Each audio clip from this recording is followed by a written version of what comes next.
We're continuing our series, He is Good, even though we're entering into a season of Advent. It's easy to find joy in this passage. It's easy to find peace in next week's passage, and so on and so forth, in every passage of the Scriptures. And so we're just going to continue walking through this and make our way through Mark. But this is Mark chapter 5, verse 21 through 34. And we're only going to focus on one part of this particular text. But this is what Mark writes. It says, when Jesus had again crossed over by boat to the other side of the lake, a large crowd gathered around him while he was by the lake. Then one of the synagogue leaders named Jairus came, and when he saw Jesus, he fell at his feet, and he pleaded earnestly with him, "My little daughter is dying. Please come and put your hands on her so that she will be healed and live." So Jesus went with him, and a large crowd followed and pressed around him. And a woman was there who had been subject to bleeding for 12 years. She had suffered a great deal under the care of many doctors and had spent all that she had. Yet instead of getting better, she grew worse. And when she heard about Jesus, she came up behind him in the crowd, touched his cloak, because she thought, if I just touch his clothes, I will be healed. And immediately her bleeding stopped, and she felt in her body that she was freed from her suffering. At once, Jesus realized that power had gone out from him. He turned around in the crowd and asked, "Who touched my clothes?" "You see the people crowding against you," his disciples answered, "and you can ask, 'Who touched me?'" But Jesus kept looking around to see who had done it. And then the woman, knowing what had happened to her, came and fell at his feet, and trembling with fear, told him the whole truth. And he said to her, "Daughter, your faith has made you whole. Go in peace and be freed from your suffering." This is the word of the Lord. Today, I want to talk about three aspects of this woman's faith and then the importance of faith for us. Three aspects that you see in her faith and why faith is important to us. I've been practicing faith since I was 17, and that's 20 years now. I think I'm 37. And faith is a weird thing. Faith will get you in trouble with religious people. Faith will get you in trouble because if you're seeking to follow the Bible, people who go to church don't really want to follow the Bible all that often. Faith will make you look weird to people in general, especially people outside the faith. I remember I was driving to my home in Georgia where I lived after I had met Rainey, and we weren't even dating or anything like that, but I had broken up with my girlfriend at the time because I met Rainey, and I was driving back to Georgia to see her and not repair it, just be like, "Sorry, we're broken up, it's over." And but I was asking the Lord, I was praying, and I remember where I was when it happened, but I was asking, as I'm driving, I'm like, but I want to get married. Who am I going to marry? And if I've broken up with this girl that I was with for 2 years, who am I going to marry? And it sounds weird, but I promise you I could take you where it was. But I felt the Lord be like, "Hey, you're going to marry Rainey, so just don't worry about that anymore." And I was like, perfect, that's great. If I tell her that, she will never marry me. That will sound really weird. And even now, you may hear that story and be like, that's not real. That doesn't actually happen. And some of you are my kindreds, you believe what I'm saying. I'm not making that up. It was an actual thing. And then if a prophet is proved true by his words, the Lord's word was true, because I married that girl. I put that ring on that finger. And so it happened. And now we have a kid together, so it's actually legit. But my point is, that's an odd story, right? And I have tons of stories like that, where it's I'm telling you that something happened in faith, and it's man, how do I prove that? How do I look at some of those things? Faith is just hard, and it's hard to practice. And if you were to ask this woman, "If I just touch his clothes, then I'll be healed," they'd have looked at her and "You're a moron. That's the dumbest thing anyone's ever said." And yet somehow, stepping out in faith, she experiences this thing that everybody else would have looked at her and been like, "That's crazy. It's never going to happen." And so faith can get you in hot water. Faith can sound super weird. And yet this is this thing that we're called to practice, this thing that we're called to do. So I want to look at three aspects of this woman's faith and why it's important to us. One caveat before we get into that.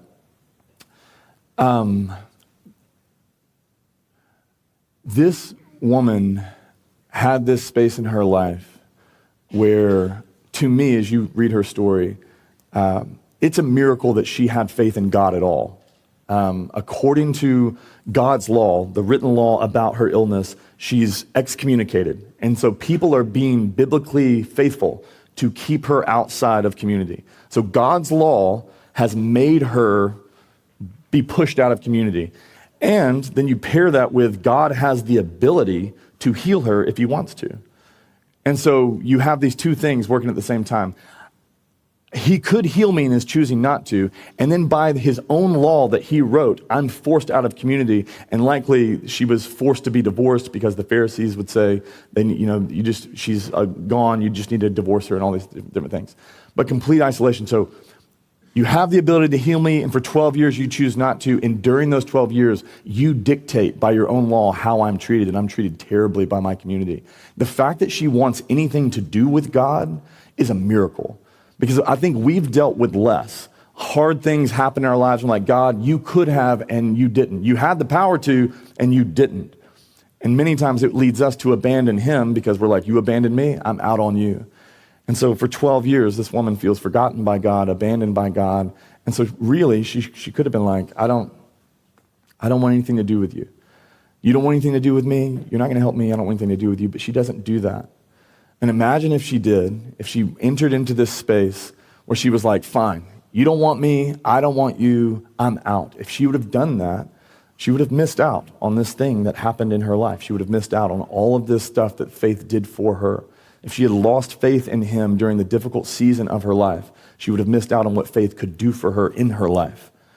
And so for you, if you are walking in a season right now where it's hard for you to have faith in God's goodness, it's hard for you to have faith that he actually hears your prayers. It's hard for you to believe that he's going to do something when you pray, that he can actually change your situation, that he can actually do something. This woman was in that season and was dealing with something for 12 years, probably going like, just let it go. It's not going to work. But she maintained this little bit of faith and that little bit of belief that she had, that little bit of faith that she kept, even though God is basically making her life a living hell. It changed her life. And so just to encourage you, if that's what you're walking through, my hope and my prayer has been that this would be a space where you're just encouraged in faith to continue holding on in faith when you're sitting there waiting for something and going, I don't know how this is ever going to change. So that was the last caveat. First thing, three things we see in this woman about faith. The first is we see what faith actually is. We see what faith is. Jesus says, daughter, your faith has made you whole. So it's important that we actually look at what he's referencing. When he says, your faith, this thing has made you whole, it's important to figure out what he's referencing. And so in verse 24 through 29, large crowd is pressed around him. A woman was there, subject to bleeding, 12 years. When she heard about Jesus, then she came behind him in the crowd and then touched Jesus in his cloak, because she thought, if I just touch his clothes, I will be healed. And immediately her bleeding stopped, and she felt in her body that she was freed from her suffering. So the first thing we notice about faith, this thing that she has, is that it's not simply her belief that Jesus could heal her. It's not simply belief. If the thing that made her whole was faith, her belief that Jesus could heal her didn't do that. And so she heard about Jesus and all the healings that he had done in Capernaum, in this area that she's around. She's heard about that. It leads her, clearly, she believes that Jesus can heal her too. She can be one of those people that Jesus heals. And yet, her illness remains. She hears it. She believes that maybe it could be true for her, but it doesn't take away her illness. It's not until she takes that belief and then puts it into action that she actually enters into the space that Jesus has for her. And so just a timeline. She heard about Jesus, she's still sick. She believed what she heard, she's still sick. And she acted on her belief, and then she was made whole. She was made well. She was made well. And so what you see is faith is taking what you hear and believe and actually putting it into action. Just claiming to believe something. I believe that to be true. Clearly in this woman's life did nothing for her. It wasn't until it was put into action. And so it's like this. You have hearing plus believing plus acting equals faith, or action equals faith. Not acting like faking. But you hear it, you believe it, and you act on it. That's what faith is. And so again, just believing that Jesus could heal her did nothing to this woman's body at all. She heard it. We don't even know how long ago she heard it. The story rolls pretty quickly, but it's possible. Jesus has been doing ministry for about 2 years now. It's possible that she heard about Jesus a long time ago, at least, and it could be 2 years ago. He's been healing. She's heard about that. It could have been a year by the time she actually believed what she heard and then put it into action. But just hearing it and believing it did not do anything for her. It wasn't until she put it into action. The reason I harp on that is because I hear people say that they believe things about God all the time. And I work in the church, and so that makes the most sense. I hear that all the time. I believe in the Bible. I believe in prayer. I believe he can heal. I believe he can reconcile my relationships. I believe he can save people. I believe he can renew and revive Memphis. I believe in the promises of God. And just believing it is nice, but it does nothing for you in that space. It did nothing for her. It is faith that makes the difference in this woman's life, and it is faith in that thing, not just a saying I believe something. It is active belief, taking that belief and putting it into your life and putting it into action that actually makes the difference in her life, and that's what makes the difference in our lives. What we claim to believe about our faith or about God or about anything, what we claim to believe will do nothing for us if faith isn't actually a part of it, if it's not belief paired with action. Or James says it like this: your faith without action is dead. It'll do nothing for you. So it's great that you believe it, but if you're not putting it into action, it's going to do nothing for you. Many Christians get stuck right here. This is most of the modern day church. Welcome. Most of the modern day church is, I have heard it, I believed it, they do not act on it. And James would say, well, that's a dead faith. You will experience nothing from that. That will not do anything for you. And I think what happens is so many people that I talk to, they experience nothing from their faith, and then they go, this doesn't work. Prayer doesn't work. Following Jesus doesn't work. I'm not experiencing abundant life with Jesus. I'm not doing that. What is tithing do? I don't see anything. I don't think this works. I don't think there's anything here that works. And the reality is, these people, they are so close to actually experiencing what is actually available to them. It's just they've heard it and they believed it. They just have not acted on it. They have not actively put it in their life. And Jesus, and this woman would say to us, like, it's great that you believe you can heal, but let's go get that healing. Let's actually go do the thing. Because right now, I'm still living in my sickness. I'm still living in my illness. I'm going to get to him. I'm going to take my belief, put it into my legs and my hands, and I'm going to do what it takes in order to get to him. If people would actually put their belief into action, you would experience more of what Jesus is showing to this woman here and more of what's available to us in the reality of our faith that exists. To me, if we had more faith in prayer, we would experience more out of prayer, and you'd experience more of your prayers being answered. If you had more faith in prayer. And the reason is because if you had a belief and a faith that he actually was going to answer your prayers, that your prayers did move the hand that holds the world, if you believed that with faith, you would begin praying for everything. And so you would just see more prayers answered. You would actually begin fasting and praying because some things only come out through fasting and prayer. You would actually seek him earnestly because you would believe he rewards those who earnestly seek him. Believing the Bible, and people say that, I believe the Bible. It's like, do you pray? And it's like, not as much. And it's like, then you believe something, but you're not faithing it. You don't believe it with action. And to me, if you had faith in prayer, you'd experience more of your prayers actually being answered because it would lead you to seek him and knock and persist consistently over and over and over again. If we had more faith in God's ability to heal, we'd see more healings in our time and in our day because we'd be praying for it. We'd be asking for it. We'd be seeking it. We'd be walking up to people who are sick in the name of Jesus, seeking to heal those people. If we had faith in it, if we believe he can do it, we'll be like, I believe he can. I don't know that he will. But if we had faith in it, we would take that belief and we'd put it into action. I'm not saying that he would heal everyone. He didn't do that in the scriptures. I know that he doesn't necessarily want to do that in this world as well. But I think the tables have shifted where we don't see any of that, and is actually supposed to be seeing some of that. And so there's this space where it's like, man, if we actually had faith in it and not just a common everyday church belief, yeah, he can. It's like if we believed that he would, if we had faith in it, we would put that belief into action and we'd see it more. If we had more faith in God's ability to reconcile relationships, we'd see a lot more reconciliation inside our relationships and in our marriages. There'd be more marriages and less divorce, especially in the church, because our faith would lead us to seek to reconcile. Our faith in what Jesus has said would lead us to seek to forgive those who've harmed us. It would lead us to ask for forgiveness from the people that we've harmed. It would lead us to seek to go, Jesus said I'm supposed to look at the log in my own eye and not the speck in the other person's eye. And so if reconciliation is possible, maybe that's something I need to put into my practice of life, and I need to do that with the people in my life. Faith would lead us to act, and that action which is belief paired with that action, what it would do is it ultimately break out into experiencing this is actually something that's true. It's just not available or going to be seen by people who claim to believe it but don't actually do it. If we had more faith in the gospel to actually transform lives and save people, we'd be sharing our faith a lot more. We'd see a lot more salvations. You'd see those things because it wouldn't just be, I believe he can. It would be, I'm actively pursuing that he will. And I'm going to put that into my practice. I'm going to put that into the people in my life.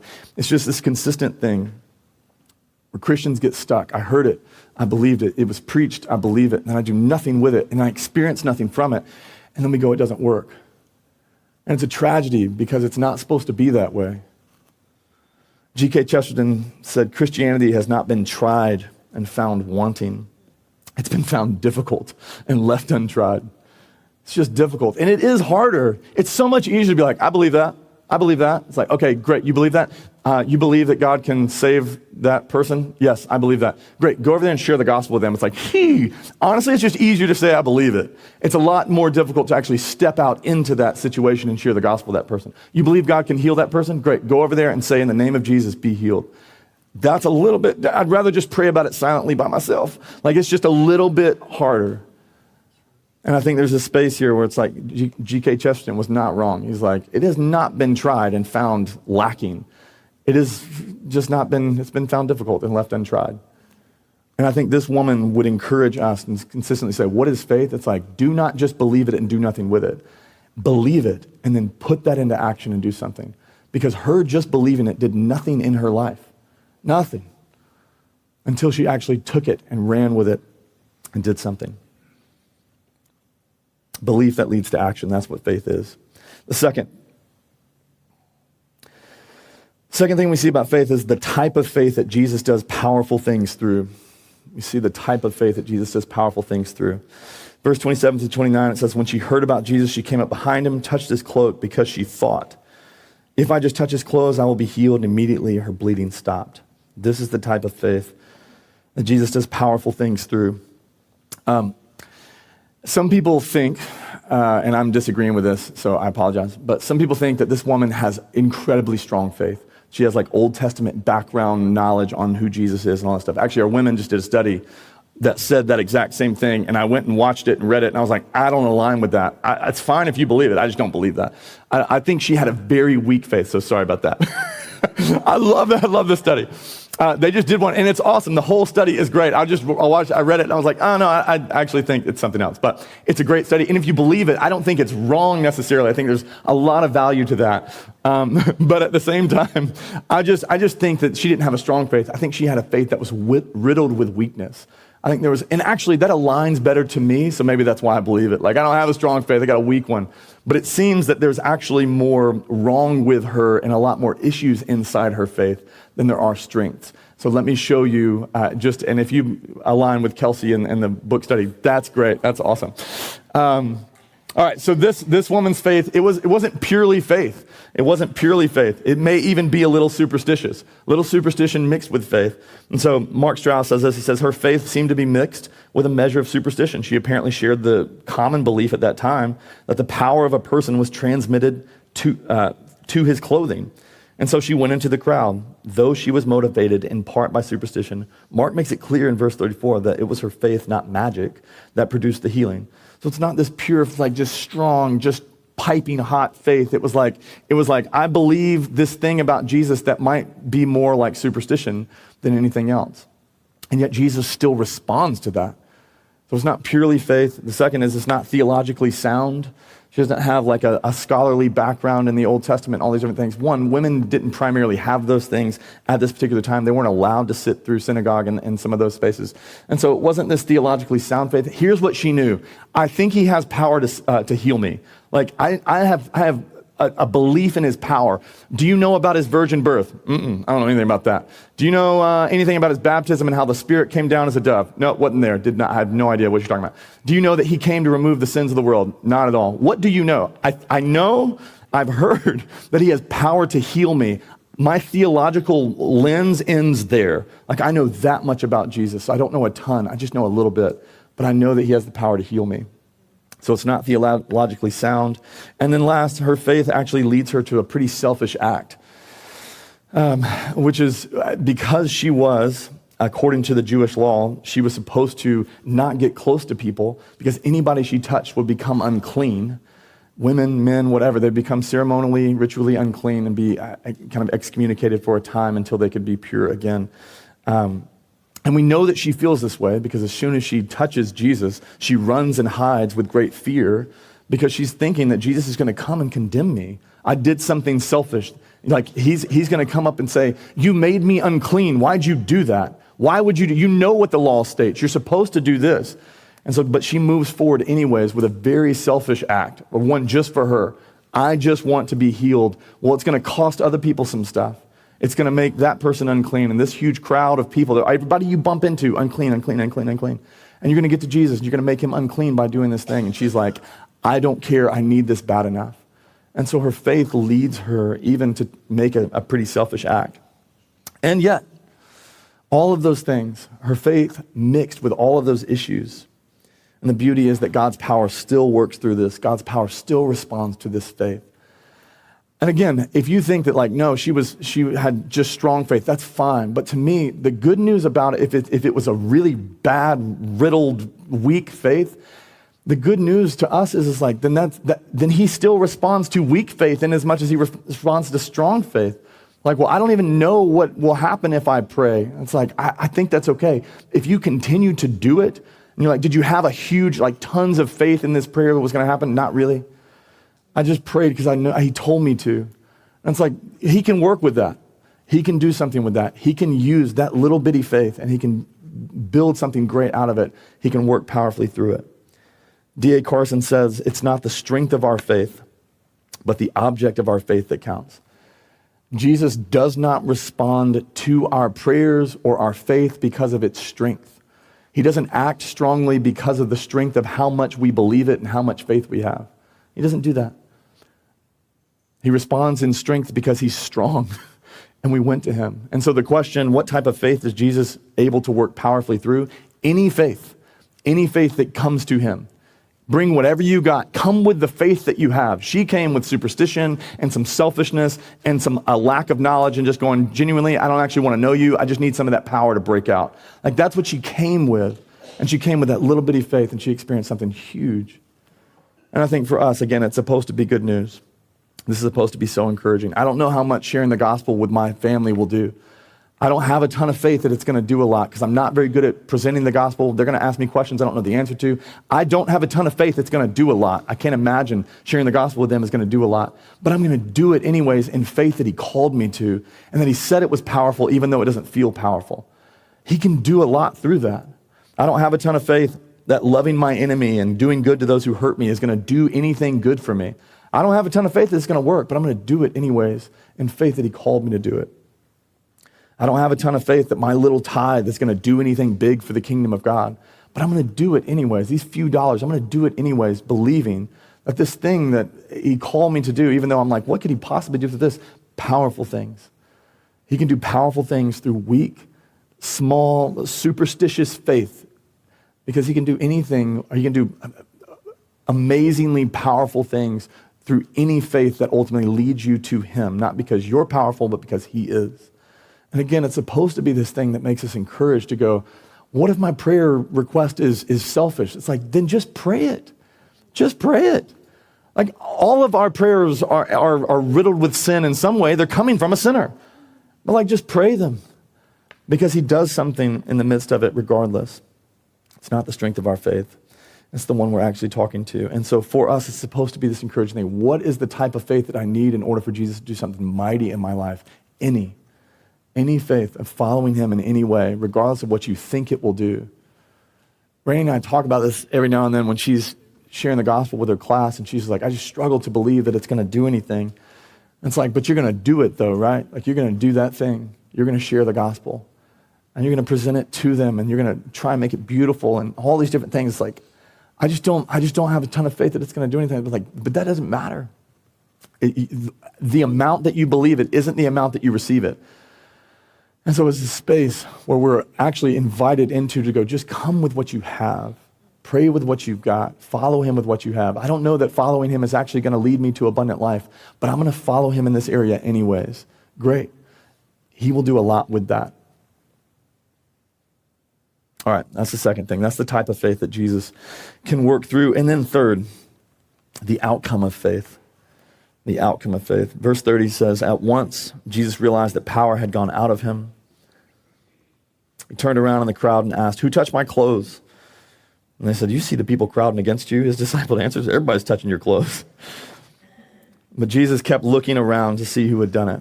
And then the woman, knowing what had happened to her, came and fell at his feet, trembling with fear, and told him the whole truth. And he said to her, daughter, your faith has made you whole. Go in peace and be freed from your suffering. Two things we see the outcome of faith. The first is that faith always makes a difference. Faith will always lead to some difference in your life. This woman had a different experience than this huge crowd that was surrounding him. Everybody's touching him, but she is touching him in faith. She is reaching out to him in faith. The faith that she has in her life and in her mind and her heart for Jesus allows her to experience a very different experience than every other person touching Jesus. And so what can faith do? It will always make a difference in your life. It will never be a space where it's like, well, I had faith and they didn't. Our lives are effectively the same. No, it will make your life different. And it made her life different. Everybody's bumping into him. But she has faith and she experienced something very, very different. Practicing faith always makes a difference. And then the second, faith is always better. Faith leads us to a space that was always better than we thought it would be. Faith always leads us to a space that's better than we thought it would be. Here's what she wanted. I want healing. That's it. She didn't want wholeness. She didn't want any of that. I want to feel better. She doesn't want to get brought back into the community. She just wants to be rid of her suffering. And that this faith that she enters into this space with Jesus. And Jesus doesn't just give her healing, but he says, you haven't just been healed, you've been made whole. And then he does this thing in her life where he pursues her, not to condemn her, which is what she thinks he's going to do. He pursues her and to state to the world, not just to her, but to state to the community, this huge crowd of people, this woman has been cleansed. And so what he's trying to do is not just, hey, there's your healing, now get out of here. He's like, I actually want everybody to know that you're cleansed. I want everybody to know that now you can be invited back into the synagogue. You can be invited back into community. I don't want to just heal you. I want to repair your life. I want to repair it in every way that it's broken. Every single thing that's been stolen from you, I want to have this space with you. And so for her, she had faith to be healed. And Jesus is like, I can one up that. I can do a lot more than that. He didn't scold her. He didn't do any of those things. Then he calls her a child. She's probably not felt like a child of God for years. She's probably felt abandoned by God. It's been 12 years of praying and asking and nothing. 12 years of not being connected to God, feeling forgotten by. She can't even go to the synagogue. She can't hear the scriptures preached. She probably feels very disconnected from God, and Jesus calls her daughter to let her know, you're still his kid. He has not forgotten you. And so it's this space, it's like, what did faith do? Well, it clearly made a huge difference in her life, and it was better than she thought it would be. Because he doesn't just heal her, he brings her back into this space, and he makes her whole. Faith in Jesus will always make a difference in your life. Faith in Jesus will always lead you into a space and into a scenario that is better than you think it was going to be. I think if I follow him in this, it'll probably be X. We love predicting the future, even though the scriptures say that we shouldn't. And it's like, it will be better than you think. Because faith in him always leads us to a space where it's like, now I have control of your life. And what I do is far more immeasurably greater than anything you can possibly think, imagine, or ask for. I can do more. And so faith leads us into his presence, into this space where it's like, now you get to do what you do, and what you do is just better. And so faith always makes a difference. It's always better than we think. And so if you ask, what will happen if I shift from just a Southern Christian belief that prayer does something, if I shift from that to faith in prayer, it will make a huge difference in your life. And it will lead you into a space where you experience something better than you thought it would be, if you make that shift. What will happen if I shift from thinking that he cares for me or believing that he will provide for me to actively giving him my money, actively giving him my time, actually giving him my resources? What will happen? It will make a huge difference in your life and in the lives of other people around you, and it will lead you into a space that's better than you think it would be. Because what we think is if I give my money, then I'm not going to have that money to spend on my stuff and I won't be fulfilled. And he's going, it works the other way. I will lead you into greater fulfillment than money can buy. Money can buy you this life, and I can lead you into abundant life. I'm just telling, this is what's available in us. What will happen if I shift from a belief that God can heal my marriage to an active faith of pursuing those things and actually seeking to honor her and honor him above them and submitting to him and loving her as Christ loved the church? What will happen? It will make your marriage better, and it will lead you into something. It will make a huge difference in your marriage, and it will lead to something better than you thought it would be. It will consistently do those things. Any step of faith with him, he will make a difference in your life, and it will lead you to something better. And so my encouragement to you is to shift from belief to faith.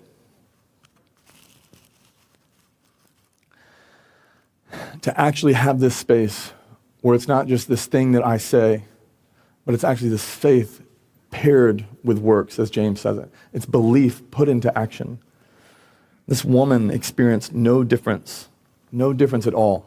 When she just believed what she heard, she experienced everything different when she actually took that belief and put it into practice. And so for you, do you believe that he knows how to lead your life better than you? Do you believe that he knows how to lead your life better than you do, that he can do a better job? Then I would say put that belief into action and actually begin doing the things that he says to do, even though they go against the things that you naturally want to do. Stop doing the things that he says, don't do those things, and actually listen to him instead of doing the thing that you think, no, this will lead me to fulfillment. If you actually believe it, that he will do more with your life than you can do with your life, that's fine to believe it, but it's in putting that into action, that belief into action, that will actually lead you to experiencing the life that he has for you, and not just claiming to believe a Christianity and actually leaving it untried. Do you believe he can heal? Do you believe he can save? Then shift from just believing that to actively pursuing that and putting that belief into your life, putting that belief to action. Do you believe he rewards those who earnestly seek him, as the writer of Hebrews says? Great. Yes, I believe that. Cool. Earnestly seek him. Put that into practice. And then the rewards will come to those who earnestly seek him. Even if your faith isn't strong and you have doubts, questions, even if you're just praying and going, I just want something for myself. I'm just asking this for myself. It's a selfish request. Fine. He still responds to that kind of faith, any faith that comes to him. I promise you, if you can believe me, it will lead to a difference. It will lead to something better than you think. And I think this woman's testimony and her story would actually reference that to us. There is something here, and this faith is different than what we think that it is. It is not simply just believing a thing and saying you believe a thing. It is belief paired with action that makes the difference. And I don't want Christians who say none of this works. It's too difficult. There's too much, and it's going to get more difficult. There's just too many things that are going to lead us into a space where I just believe it, but I don't experience anything from it. Just read the New Testament. That testimony in the scriptures doesn't exist. Honestly, I believed a lot. I just followed Jesus, but I didn't experience anything from it. All of them experienced something awesome and amazing from this connection and this life with this living Savior who death can't kill. All of them had this space. This category of cultural Christianity where it's become this thing where it's just what I do, but I don't experience anything from it. It's just a bunch of rules and regulations, but I don't experience anything from it. That's us. We created that. But the scriptures never do. There's this active experience with him where he actually wants to engage with our lives, but it doesn't come with believing it's possible. It's actually taking that belief and putting it into action. And so for us, faith is never misplaced. As the psalmist says, I will never be put to shame. I will never feel bad for having trusted in him, ever. And I think that's the space that he's calling us into. And I think the woman would say the same thing. I had faith in him, and I looked like an idiot running through the crowd. And I looked very selfish running through the crowd. But I'm telling you, it did far more in my life than what everybody else was experiencing, because I put my belief in action. I didn't just believe it and stay there. So let's do that together. Lord Jesus, I pray that you would help us, Lord, that you would actually stir these beliefs, these ancient beliefs that we have in you, these things that we claim to believe, that we would actually, as Chesterton said, that we'd actually try them. We'd actually put them into our lives. Lord, many times it just feels like there's this space where it's like, I'm just not experiencing a lot with you. And Lord, I think that's so common in the church, and it's not supposed to be. And so God, I just pray that you would help us to shift from just a said belief to an active belief, putting it into our lives so that we experience what you have for us. You're calling us into that space. God, I pray that we follow you there. In Jesus' name, amen. We're going to take communion, and one of the things that communion does, every week, is again, just a reminder of the beauty of Jesus.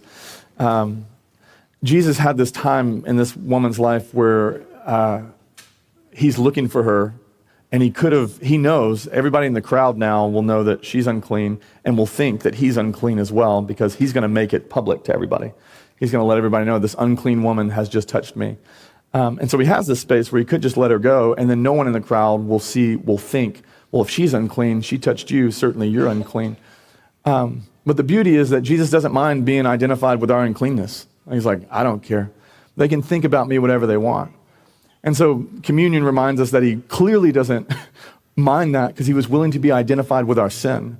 The scriptures say that he became our sin so that we could become his righteousness, and so that we could have those things. And so you see it with this woman, and you see it hopefully every week as we take communion. Communion is a reminder. He is not ashamed of us.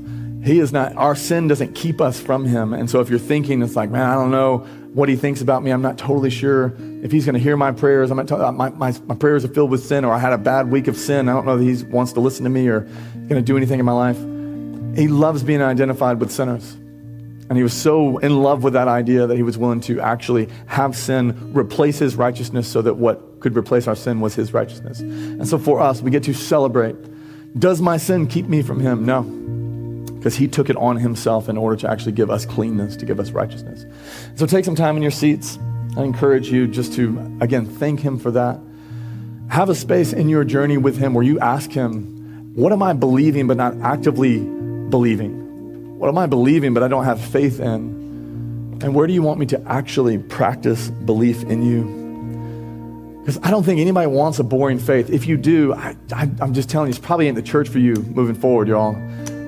Because I just cannot do that. This is way too costly to do something like that. And so we're going to aim, the vision of this church is to practice the way of Jesus, because that's the only way that you experience the fullness of what's available to you. It's in discipleship with him, walking with him. And so my encouragement to you is to ask, where is belief there but action not there? Where are you calling me to follow you so that I experience the life that you have for me? And then come and take communion.